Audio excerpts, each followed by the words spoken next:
the digital camera. To take a picture, I would pick it up, and I would take the camera, and we had to build a switch right here, and it had two positions. The first one turned power on to the camera, where all the electronic would turn on, and then the second one would grab the picture.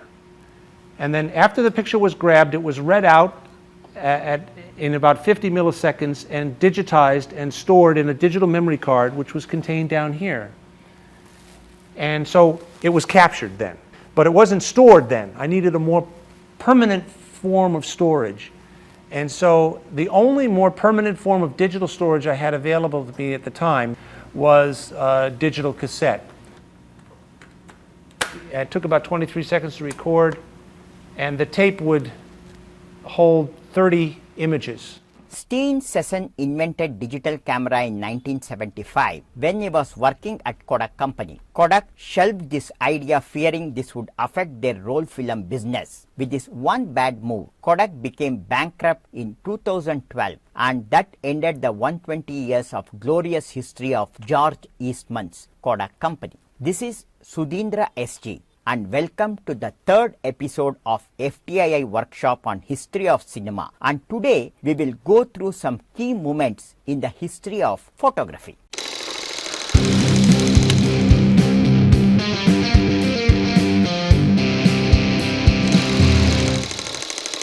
We ended our last discovery journey with a German scientist named Johannes Heinrich Schulze in 1727. And later on, after 90 years, the next key moment in photography arrived in 1815. A French army officer of the Napoleon army called Joseph Nicephore Niepce stumbled upon an asphalt called as bitumen of Judea. He found that this asphalt hardened and turned into black when it is exposed to light, and the unexposed asphalt was able to get dissolved into turpentine or terpenes. So practically the world's first photograph was taken in 1815 by Joseph Nicephore Niepce, and he called this photograph as a view from the window at Les Graces. This is the world's first ever photograph recorded on a metal plate applying asphalt, and hence Nicephore Niepce can be considered as one of the father of photography.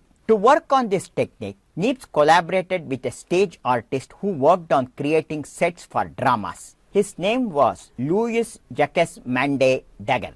As both were working on this technique, Niepce died suddenly in 1833, and later Daguerre continued with this research work, and he was the first to give the world the complete commercial process to capture photos. So Niepce's idea developed in the lab was converted into a commercial product by Daguerre, and Daguerre was known for his artwork called diorama, creating huge three-dimensional scenarios. He basically was building sets and properties for dramas and theatre, and for this he made a complete commercial process product of photography, and this was named as Daguerre type photography. In this process, a copper plate is coated with silver and then it is polished well, and later on it, the asphalt yellow emulsion is applied. Then this plate is put into the camera and then it is exposed to the image for some minutes, and then after taking out, nothing appears till it is then taken over to another box containing mercury, and when this mercury is heated, the fumes of mercury turn the exposed areas into white and unexposed areas into black,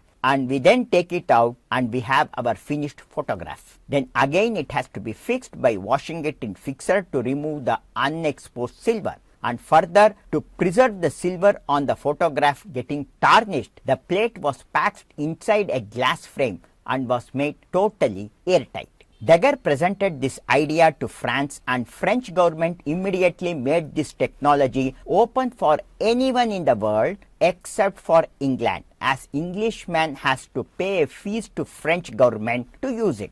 These cameras were manufactured and packed with chemicals, and all the accessories was sold as a complete package. This instantly became highly popular in America, and in the 1840s and 1850s, every American wanted this Daguerre process to be used at least once in their lifetime to create a memory of theirs for the future. So basically here, Daguerre in France was working on silver iodide, while another wealthy scholar called William Henry Fax Talbot in America, living in Lecoq, was simultaneously working on the same principle, but he was working with silver chloride. He was also the member of House of Lords. Actually, Talbot's passion was to create drawings. He used camera obscura to trace, but he was not good at drawing. So he started to research, and he then started to apply silver nitrate on paper, and his process created negative, and then it was converted to positive. Talbot's process and Daguerre process of photography were two rival processes, where Daguerre images had more halftones and were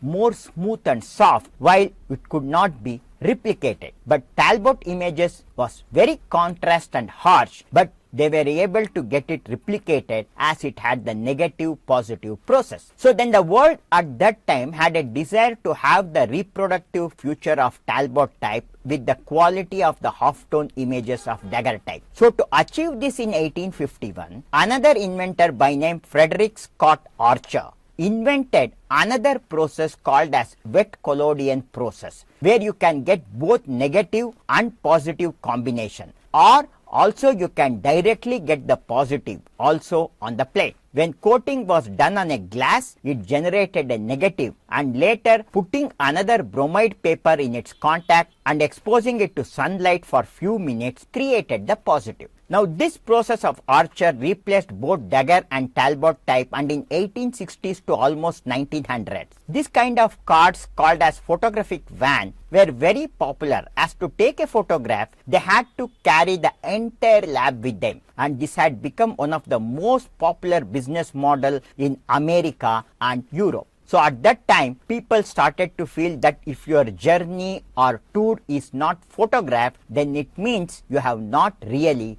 experienced it. During this period, lenses also developed, and this camera from 1880 has a lens with a variable aperture. The aperture was basically used to reduce the depth of the image and to make all the object around look soft and keep only the subject in focus. It was called as a bokeh effect. Bokeh is a Japanese term which means softer ambience, and this was later used to take portrait using lenses with large diameter and bigger apertures. At that time, photography was an industry, and an individual needed to work at least 15 years in the field to learn all the skills of photography, as it involved various chemical and optical skills to be mastered precisely. Then came George Eastman. He started with making photography dry plates. Dry plates were the plates that were coated with silver chloride and was covered with a black light tight case. This plate was inserted in the camera, and to expose the light, the case cover was opened, and after exposure it was put back and preserved in dark, and then it was brought back to the lab and then processed to get the photographs. One pack of this Eastman dry plate had 10 plates, so travelers took it and used to take pictures, about 10 pictures with one pack, and then came back to the lab and processed it either in the Eastman lab or in their own lab. Then in 1880, this paper ad changed the entire dimension of photography industry. It was no more limited to a few chemists and experts, and every common man could be able to take photographs with this product. This was the Kodak Brownie camera. Its tagline was, "You press the button and we do the rest." Here each camera was loaded with around 10 plates, and the user used to carry this portable camera and take the photographs and come back. This camera was sent back to the Eastman factory, where they processed it and reloaded it and sent it back to the customer for reuse with another 10 plate pack. Then another metallurgist called Alexander Parkes, working in a brass lock manufacturing company, had photography as his passion. He was once working on the wet collodion process, and he saw during the process the residue of gelatin that was getting deposited as waste had some unique properties. He initially used this and made waterproof coating for clothing and was concentrating on making raincoats. However, this did not become commercially viable, and he went bankrupt, introducing the world with a new substance called cellulose.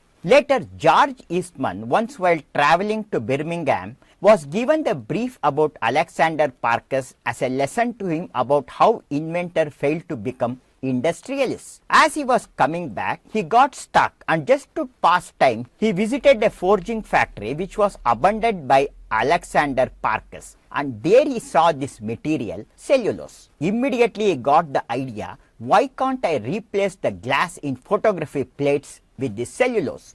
So he rushed to the factory and set up a team to work on this new material called cellulose. Cellulose was strong, untearable, and at the same time malleable and flexible, meaning it can be cut into thin sheets and it also can be rolled. So with this new plastic substance ready, Eastman changed the entire photography industry with the release of roll films. He replaced glass with this thin cellulose material, which later got the name celluloid. Films and cinema would not have been possible without this discovery. A waste material or a byproduct Alexander Parkhurst generated in his forging factory fell into Eastman's hands, and the rest is history.